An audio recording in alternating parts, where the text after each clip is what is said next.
continuar no texto de Mateus. E é interessante que Deus tem algumas surpresas, umas gratas surpresas na nossa vida. E essa de hoje é uma surpresa bem interessante. Já deram um nome para isso, né? É uma cristocidência o que está acontecendo hoje, porque nós vamos tratar sobre a morte de Cristo justamente numa data, né, em que se fala e que se celebra esse momento na história. E falar sobre a morte de Cristo, ela tem o gosto agridoce, né? É aquela mistura de doce, mas um pouquinho azedo, né? Porque você tem aquela mistura de sentimentos e sensações que vem sobre nós quando estamos falando sobre Cristo se entregando naquela cruz e antes passando pela humilhação que passou, mas para que tudo isso acontecesse e nos desse a oportunidade de vivermos, né? E de vivermos com a esperança de que um dia estaremos com Ele. Então, hoje, nós vamos tratar sobre a sua morte. Teremos a oportunidade aqui de refletir, né, e de internalizar, trazer para dentro do nosso coração o que significa essa morte do Senhor. E nós cantamos aqui. E não só cantamos, mas o início do nosso culto já trouxe um pouquinho dessa realidade, dessa sensação que eu e você tem em relação à morte. Nós vimos aqui o irmão Rodrigo iniciando o culto já dizendo sobre a vida de Davi, que temia a morte. E ele faz uma pergunta interessante, né? E ele está falando ali, Senhor, quem, se não for o teu favor, se não for o teu favor, como é que eu vou lidar com a morte? Basicamente é o que ele está querendo dizer ali. Se não é o teu favor, se não é o Senhor, se o Senhor virar a tua face, ele diz, eu fico aterrorizado. E é isso que sobrecai nas nossas vidas, quando nós pensamos numa vida e numa morte sem o Senhor. Então a pergunta de hoje é: onde está, ó morte, a sua vitória? Nós cantamos agora também sobre isso. Onde está, ó morte? Onde está a sua vitória? E a gente vai responder aqui juntos. Mateus capítulo 27. Mateus capítulo 27. E nós vamos dar continuidade na mensagem da semana passada, a partir do verso 45. Nós vamos ler e orar na sequência, em reverência à palavra.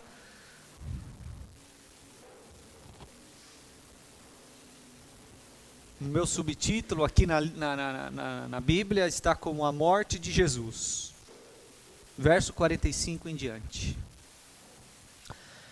E houve trevas sobre toda a terra, do meio-dia às 3 horas da tarde. Por volta das 3 horas da tarde, Jesus bradou em alta voz, Eloi, Eloi, lama sabachthani, que significa, meu Deus, por que me abandonaste? Quando alguns dos que estavam ali ouviram isso, disseram, ele está chamando Elias. Imediatamente um deles correu em busca de uma esponja, embebeu-a em vinagre, colocou-a na ponta de uma vara e deu-a a Jesus para beber. Mas os outros disseram, deixem-no, vejamos se Elias vem salvá-lo. Depois de ter bradado novamente em alta voz, Jesus entregou o Espírito. Naquele momento, o véu do santuário rasgou-se em 2 partes, de alto a baixo. A terra tremeu e as rochas se partiram. Os sepulcros se abriram e os corpos de muitos santos que tinham morrido foram ressuscitados. E saindo dos sepulcros, depois da ressurreição de Jesus, entraram na cidade santa e apareceram a muitos. Quando o centurião e os que com ele vigiavam Jesus viram o terremoto e tudo o que havia acontecido, ficaram aterrorizados e exclamaram: verdadeiramente este era o Filho de Deus. Muitas mulheres estavam ali observando de longe. Elas haviam seguido Jesus desde a Galiléia para o servir. Entre elas estavam Maria Madalena, Maria, mãe de Tiago e de José, e a mãe dos filhos de Zebedeu. Até aqui, vamos fechar nossos olhos e vamos orar em reverência à nossa palavra. Bondoso Deus, nós te agradecemos, Pai. Te agradecemos por tua bondade, por tua soberania, por teu poder dispensado sobre as nossas vidas. Nós te pedimos neste momento, ó Pai, que o nosso coração esteja atento, a nossa mente voltada, direcionada e tão somente para essa palavra. Para que o Senhor fale ao nosso coração, para que o Senhor nos ensine, para que o Senhor se revele a nós e para que se mostre cada vez mais, de forma intensa, nos trazendo mais intimidade, um melhor relacionamento com o Senhor. Nos faça entender a importância de sua morte, nos faça entender a importância da sua vida para junto da nossa vida, em nome de Jesus, amém. Dois fatos são inevitáveis na nossa vida, e você já deve saber qual que é um deles, que é a morte. É inevitável a morte, nós sabemos disso. Mas um outro fato também é inevitável, que é o fato de não sabermos quando isso vai acontecer. Pode ser que em alguns minutos você já não esteja mais aqui. Pode ser que em alguns segundos você já não esteja mais aqui. E esse fato, somado ao primeiro, somado ao fato de não temos como fugir da morte e de não sabermos quando, é algo que nos faz ficar aterrorizados, assim como Davi, assim como o próprio Senhor ali em algum momento se manifesta. E as consequências desses dois fatos faz a gente repensar a nossa vida e ao menos tomar duas direções. Ao menos duas. A primeira é aquela que a maioria faz, que é, puxa, já que eu vou morrer mesmo, e já que eu não sei quando isso vai acontecer, eu vou aproveitar a vida. E o entendimento de se aproveitar a vida é algo tão superficial, tão vazio. Porque ela muitas vezes, ela se revela para nós da forma que não agrada ao Senhor. Aproveitar a vida muitas vezes significa, para muitos, fazer o que bem entender. É o famoso carpe diem, né? Vocês já ouviram falar? É a ideia de curta um momento. Curta um momento. E nós, como crentes no Senhor, nós temos um pouquinho disso, né? Nós curtimos o momento. Nós estamos aqui na igreja, nós estamos curtindo este momento. Mas infelizmente esse pensamento de vamos viver a vida e vamos viver a nossa maneira, muitas vezes significa viver alheio a Deus. É largar ao Senhor. É viver do nosso próprio jeito. Mas há uma outra direção. E que alguns tomam. E decidem por essa direção. Que é a maioria de nós aqui. Que é a direção de caminhar com o Senhor. Que é a direção de sofrer com o Senhor. que é a direção de internalizar a morte do Senhor e dizer: isso aqui tudo é muito rápido, passageiro. São momentos curtos da vida que eu tenho para fazer algo por aquele que se entregou por mim. Então, o fato da morte e o fato de não sabermos nos dá ao menos essas duas direções. Uma de querer viver e viver sem ter, vergonha de ser feliz. A gente pode continuar a música. Ou a gente pode realmente se entregar ao Senhor e tomar a decisão de caminhar com aquele que se entregou por nós. Paulo, no capítulo 6 de Romanos, ele diz que o salário do pecado é a morte. O salário do pecado é a morte. Mas ele continua dizendo que o dom gratuito de Deus é a vida eterna. Então, nós temos esse caminho. E o caminho das facilidades, dos prazeres e do viver alheio a Deus, onde o pecado impera e o salário é a morte, ou nós temos o dom gratuito de Deus, que é a vida eterna. E Paulo também, ele questiona, e esse é o tema da nossa mensagem. Veio através de um questionamento, de um ensinamento de Paulo aos coríntios. E ele pergunta: onde está, ó morte, a sua vitória? Onde está? Era uma pergunta retórica que já tinha resposta. Onde está? Paulo entendeu isso. Paulo compreendeu que a morte já não vencia os que creem. E ele, ironicamente, pergunta: onde está, ó morte, a sua vitória? Ele estava perguntando para essa morte que já estava derrotada. Era mais ou menos como chegar lá eu ia zoar o palmeirense, né? Que, segundo aí a história, não tem mundial. Então eu ia perguntar: cadê o seu mundial? Não tem, né? Ô morte, cadê a sua vitória? E ele já sabia a resposta. E hoje nós vamos entender onde que está a vitória da morte. Olhar para a morte de Cristo talvez seja a melhor forma da gente dar clareza. É como pegar aquele mar todo alvoroçado, todo cheio de espuma, e você tira aquela espuma e vai clarificar, vai dar a imagem necessária, possível, para entendermos o que significa o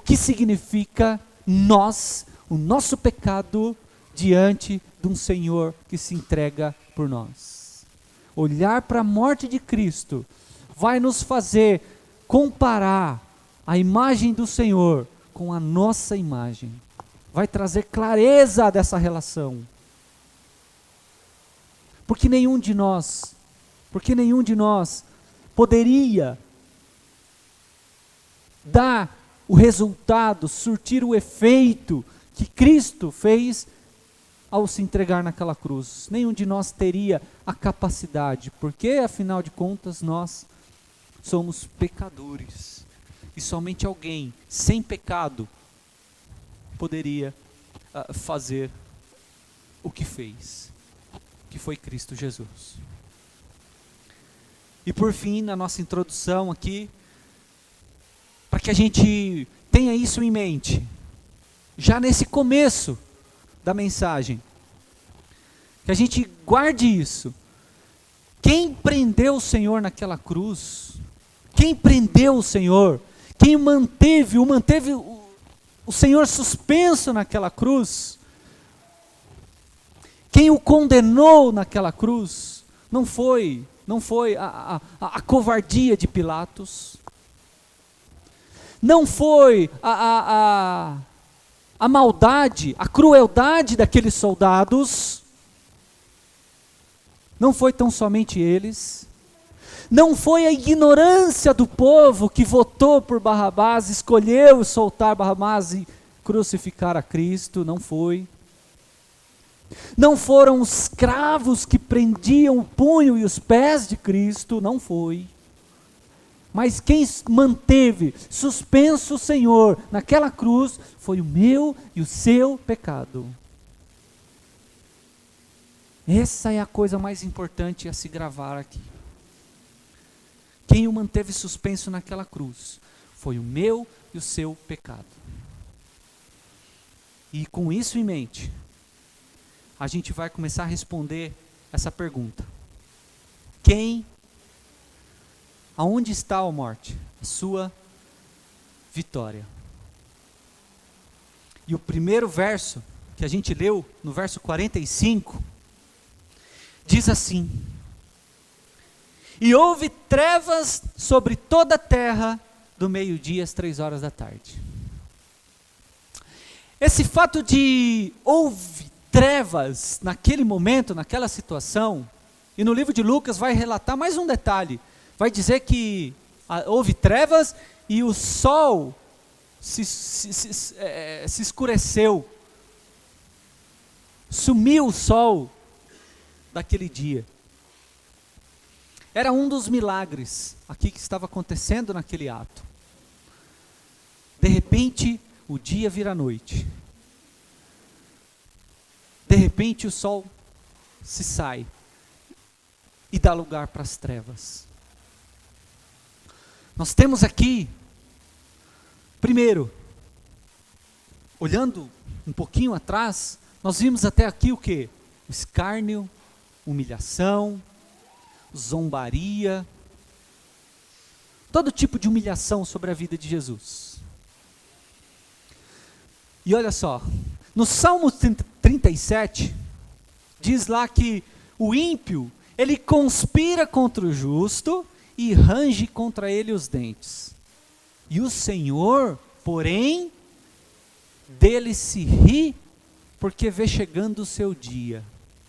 Ou seja, traduzindo aqui em miúdos, o Senhor dá risada daqueles que conspira contra o justo e range contra ele os seus dentes. O Senhor, até então, era assim, também que se comportava. Olha só, o Senhor ri, porque vê chegando o seu dia.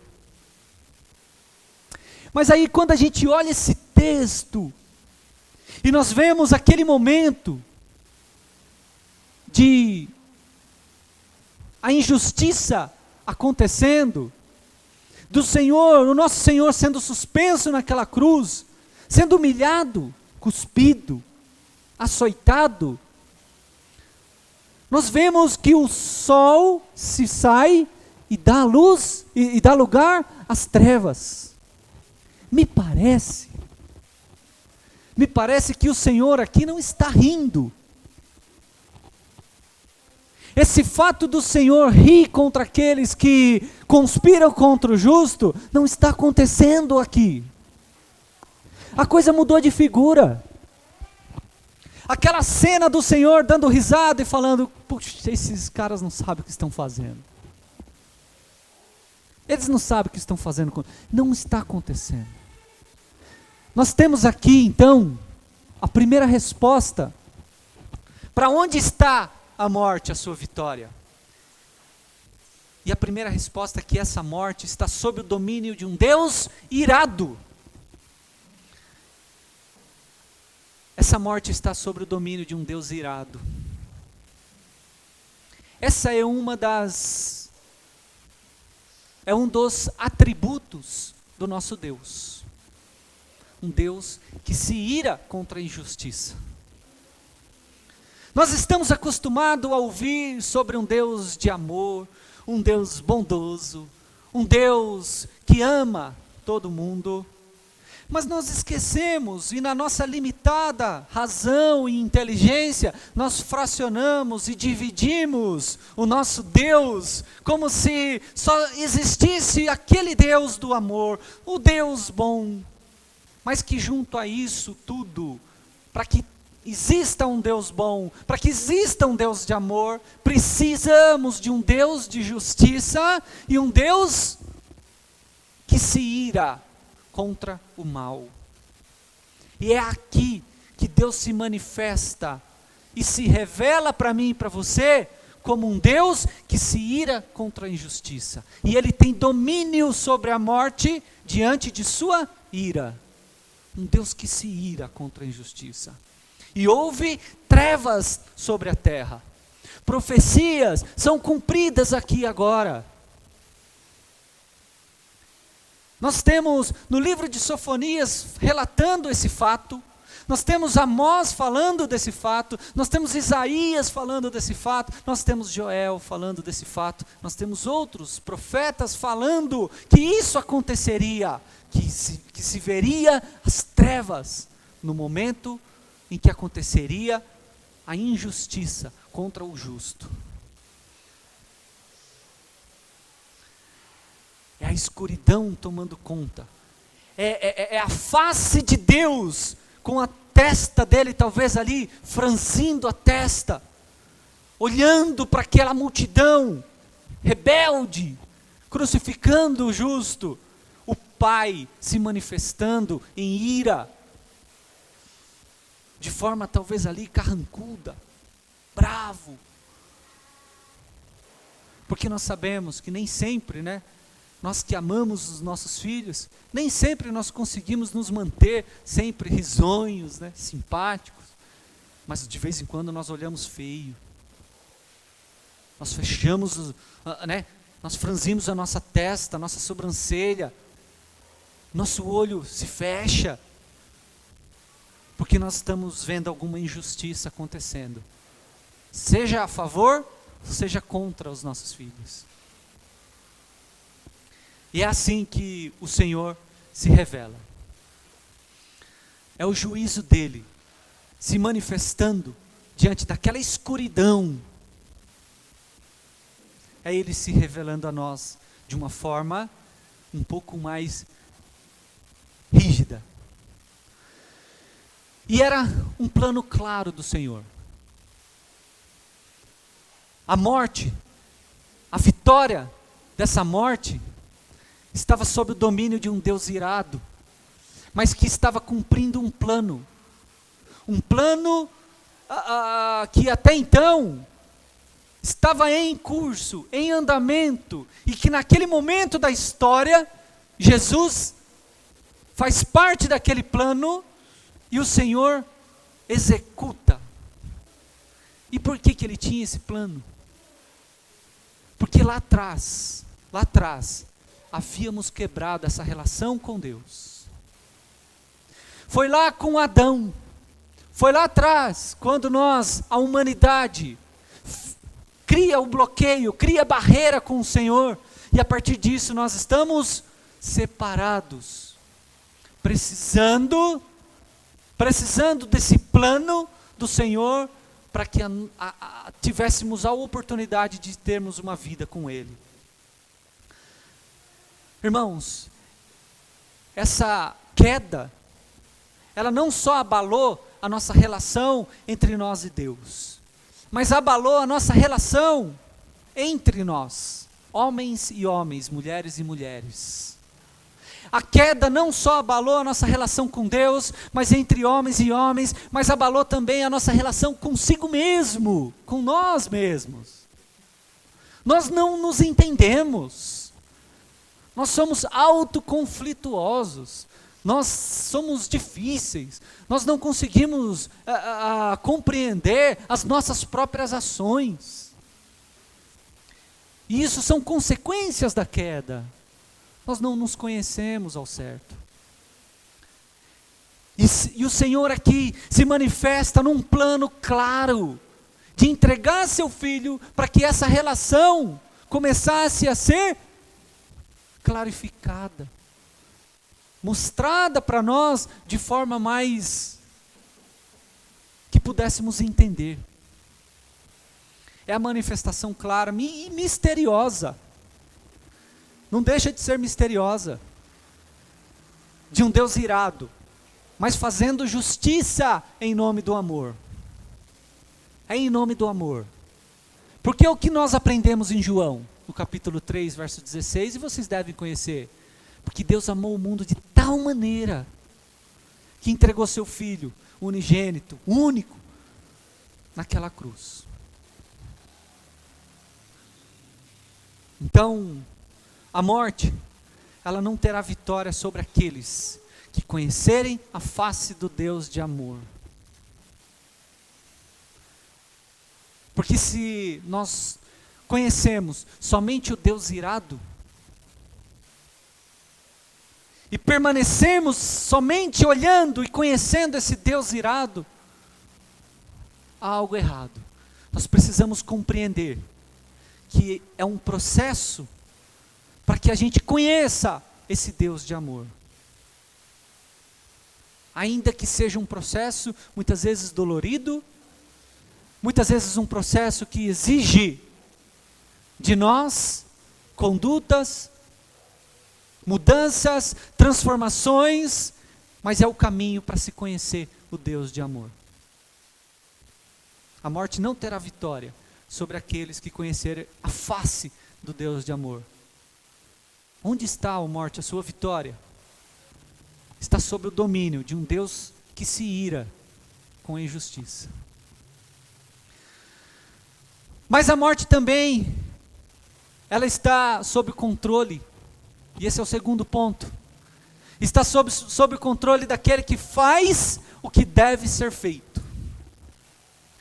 E isso é algo intrigante para nós. Porque eu não sei você, mas eu muitas vezes sou assim. Eu sei o que deve ser feito, mas não faço. Eu sei o bem que eu devo fazer, mas esse eu não faço. Mas o mal que eu não devo fazer, este eu faço. Estou ecoando aqui as palavras de Paulo, que eu acredito que sirva para você. E muitas vezes nós agimos dessa forma, mas não pode ser uma desculpa para fazer o que deve ser feito. E se perguntássemos, onde está, ó morte, a sua vitória? A resposta está sob o controle daquele que faz o que deve ser feito, independente do que venha a enfrentar. Verso 46, nós temos o Senhor falando, por volta das 3 da tarde, Jesus bradou em alta voz: Eloi, Eloi, lama sabachthani, que significa, meu Deus, por que me desamparaste? Por que me abandonaste? O Pai, Ele não só revela a sua face de insatisfação, a sua face de ira, mas Ele revela também o seu comportamento diante desse cenário hostil, vil, perigoso, sombrio, em que o Senhor está enfrentando por conta da humanidade rebelde. É a injustiça acontecendo diante do inocente. E qual que é a atitude do Pai diante disso? Jesus cita aqui o Salmo 22. E lá no Salmo 22, no primeiro verso, diz assim: Deus meu, por que me desamparaste? Por que te alongas do meu auxílio e das palavras do meu bramido?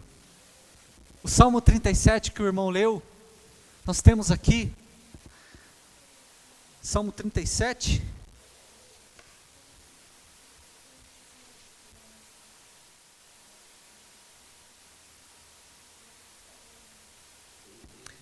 Salmo 30, verso 7, e ele diz assim: Senhor, com o teu favor deste-me firmeza e estabilidade, mas quando escondeste a tua face, fiquei aterrorizado. Me parece que o Senhor, de vez em quando, Ele vira o rosto. para alguns acontecimentos na nossa vida. E eu não tenho dúvida que eu e você, por vezes, devemos já ter perguntado para o Senhor: Senhor, por que me desamparaste? Por que eu estou passando por isso? E o fato da morte pode ser um momento crucial em que a gente vai fazer realmente essa pergunta. A gente vai fazer essa pergunta: Senhor, por que me desamparaste? Por que me abandonaste? Nós temos aqui, de forma temporária, guarda isso, de forma temporária, o pai dando as costas para o filho. Eu fico imaginando, você como pai ou mãe, vendo o seu filho sofrer, e aquilo tendo que acontecer, e você já não suporta mais aquele momento, aquele ato, olhar para aquilo, e a sua única reação é virar a face. É aquele momento que eu lembro que eu fui levar as crianças para dar vacina, e a criança não quer tomar a vacina, né? Aquela injeção, e você pega no colo com firmeza tal, e na hora que chega com a agulha você vira assim. Você virou a face para aquele cenário.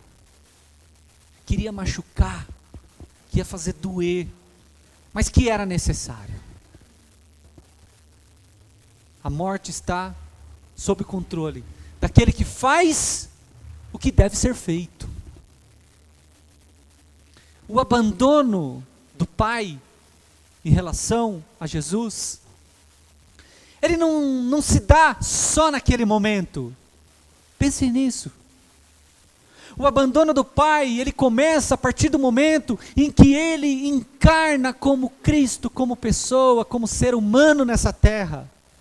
Porque diz o texto, e Paulo relata muito bem, dizendo que Jesus, quando vem, ele esvazia-se da sua glória. Ele vem em carne e osso, para padecer, para sofrer o que nós sofremos, para sentir o que nós sentimos. É neste momento em que o abandono necessário e temporário do pai em relação ao filho acontece. É a partir dali que nós temos um Deus justo, sem pecados, encarnado e vivendo as injustiças dessa humanidade. Ele esvaziou-se, veio como em forma de homem, foi humilhado, e diz o texto, ele foi humilhado até os seus últimos suspiros. Até os seus últimos suspiros, e ainda sofre provocação. Quando nós olhamos para o verso 49, olha o que eles dizem: mas os outros disseram, deixem-no, vejamos se Elias vem salvá-lo.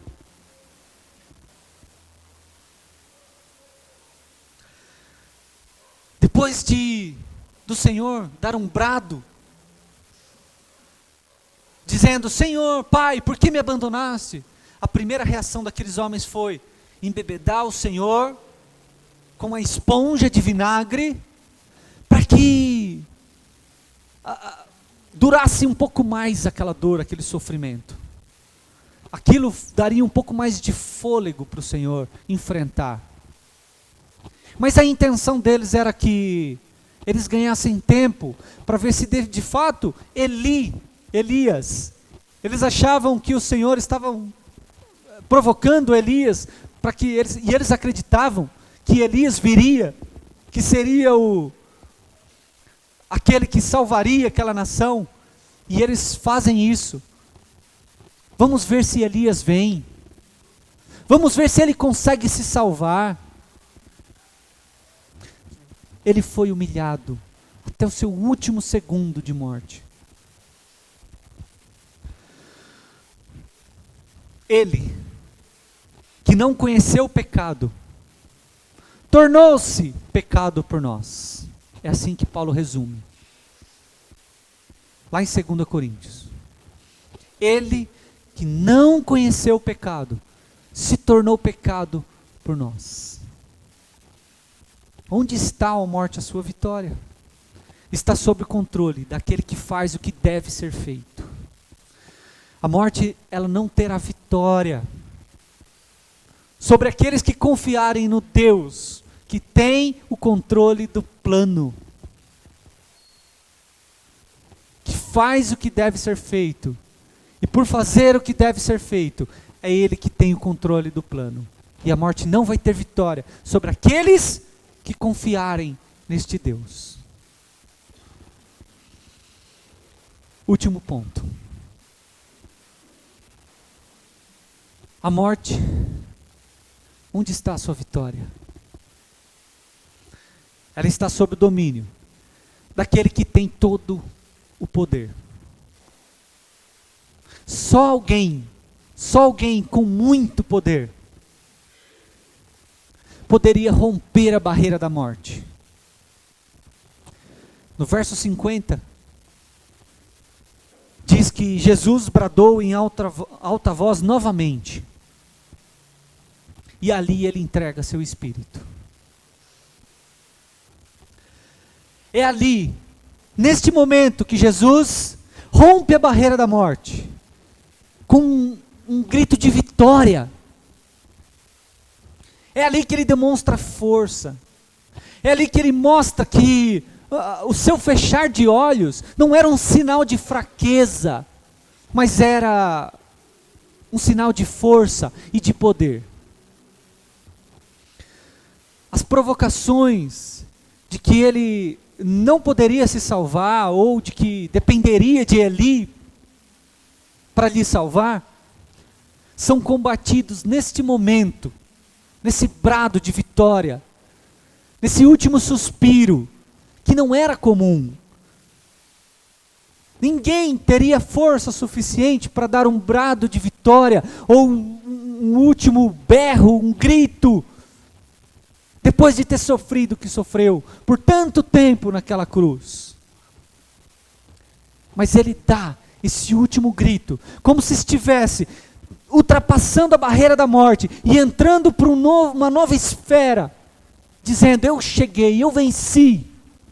É assim que ele entra, como alguém que estivesse guerreando e venceu, e não como alguém que estivesse sido vencido pela morte. E naquele momento nós temos outros milagres acontecendo. No verso 51 nós temos o relato de que o véu se rasgou. Caíram as barreiras. E isso era um sinal claro, porque o véu se rasgando de cima a baixo, queria dizer e mostrar para nós que aquele véu, que era um véu reforçado, um pano de linho, todo entrelaçado, que não se rasgava assim com uma força humana, ele se rasga naquele momento. E o templo, que era dividido entre o Santo dos Santos e o Santíssimo, onde só entrava o sumo sacerdote, agora já não tinha mais barreira. Era um momento em que os ritos, os sacrifícios, as ações humanas já não eram mais suficientes para que houvesse relação entre Deus e os homens. Já não se fazia mais necessário.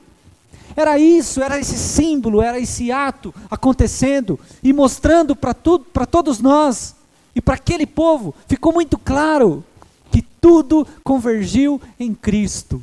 Era nele. Era nele. A separação convergiu nele. Era ele agora o grande intermédio entre nós e Deus. Já não era mais o sumo sacerdote, já não se entregava mais sacrifícios, já não se entregava mais ofertas, já não se precisava mais fazer procissões, já não se precisava mais orar para santos, já não se precisava mais nenhum ato. Nós tínhamos acesso direto a Deus, e nós temos esse acesso direto a Deus. Caiu as barreiras, caiu todo o empecilho que havia entre Deus e os homens. E o pecado que separava-nos estava sobreposto em Cristo. todo fardo pesado estava nas costas dos filhos. É dele, ele carregou, ele levou. Só ele, com todo o seu poder, poderia fazer isso. Naquele momento, o milagre do véu se rasgando, mostrava para nós que já não tem mais barreira entre nós e o Senhor. Verso 51 e o verso 54 diz que a terra tremeu e as rochas partiram e que terremotos aconteceram e que pessoas saíram do sepulcro ressuscitadas e que muitos viram. É a manifestação clara do Senhor, do seu poder sobre toda a criação. Toda a criação. Sobre a terra, sobre as rochas, sobre o mar, sobre as pessoas. Toda a criação se manifestando diante do ato da morte de Cristo. Já não via mais barreiras. O testemunho de Cristo, a partir de sua morte, era algo sem voltas, que devastava toda a terra e que permanece até hoje. Onde está, ó morte, a tua vitória? Está sob o domínio daquele que tem todo o poder. É este Senhor que nós servimos, é este que tem todo o poder. Que o seu testemunho de morte chega até nós hoje, nos encontra, que nos traz até aqui, que nos faz celebrar, que faz até ímpios sentirem culpa, mas que ainda não tem a coragem de se arrepender dos seus pecados, mas em algum grau, nível ali, ele sente alguma culpa, né? Come até bacalhau na cesta, ele sente alguma culpa, mas é esse Cristo, que tem todo o poder, que se manifesta, e que chega até nós, mostrando que só Ele poderia e tem domínio sobre toda a criação, seja a nossa vida, seja a natureza. A morte não terá vitória sobre aqueles que reconhecerem o poder do Deus Todo-Poderoso. Para concluirmos, as ameaças deste mundo não está na nossa falta de dinheiro, na falta de emprego, de governo A, B. As ameaças deste mundo, ela passa por um Deus que se ira com a injustiça. Essa é a maior ameaça deste mundo. Há um Deus que se ira diante do mal. Há um Deus que se ira diante da injustiça. E se você faz parte desse povo, no qual Cristo levou os seus pecados sobre as suas costas, saiba que a maior ameaça é de uma vida de ingratidão sobre este que se entregou por você. E a pergunta é, o que te ameaça nessa vida? Qual é a maior ameaça na sua vida hoje? Fazer o que deve ser feito é a tarefa mais árdua na nossa vida. O Senhor, Ele virou sua face, temporariamente, para fazer o que deve ser feito. Nem tudo nos agrada, mas nem por isso a gente tem que deixar de fazer. As suas lutas, as tentações que você enfrenta, as aflições que você enfrenta, elas devem ser combatidas com rigor e com temor. O que você tem deixado de fazer e deveria ser feito, ainda que doa. Ainda que doa. O poder do Senhor abriu barreiras, construiu pontes entre nós e Deus, E os homens e nós mesmos, então, restabelece as relações, há possibilidade de nos comunicarmos direto com Deus, há possibilidade de um convívio legal entre nós agora, e há possibilidade de nos conhecermos, e é o que nós fazemos na ceia. Avalie-se, pois, a si mesmo. É assim a provocação de Paulo. Avalie-se, pois, a si mesmo. É possível se conhecer a partir do momento que nós reconhecemos a nossa pequenez, a nossa mediocridade, os nossos pecados, e nós entregamos isso ao Senhor. Nós temos a oportunidade de desfrutar desse poder através da igreja e de uma vida de relacionamento com o Senhor. Mas os que não aceitarem essa morte e não aceitarem mortificar os seus pecados, sofrerão as consequências devastas da morte. Você está ao lado de quem tem o poder? Ou apenas acompanha e sente alguma culpa vazia? Essa é a pergunta. O Senhor que se revela foi grudado numa cruz por nossos pecados. E a morte só vencerá sobre aqueles que não se renderem ao Deus de poder. Onde está, ó morte, sua vitória? Nós temos a resposta. Amém? Vamos orar? Bondoso Deus, nós te agradecemos, Pai. Te agradecemos porque o Senhor, de forma milagrosa, resolveu se esvaziar da sua glória, veio até nós em forma humana, padeceu, sofreu, foi humilhado, sentiu o que sentimos, ainda assim não pecou, foi humilhado até a cruz, açoitado, sofreu o abandono do Pai, foi mais uma vez açoitado, mas venceu a morte. E no seu brado de vitória, de está consumado, o seu plano salvífico nos alcançou. E hoje nós temos a oportunidade de termos o Senhor como um Deus de amor, que se ira com a injustiça. E nós temos a consciência e a tranquilidade de sabermos que o Senhor é um Deus que faz o que deve ser feito. E nós temos ainda o privilégio de termos um Deus que tem todo o poder, que tem todo o domínio sobre toda a criação. Nós te agradecemos, Pai, porque o Senhor é o nosso Deus. Em nome de Jesus. Amém.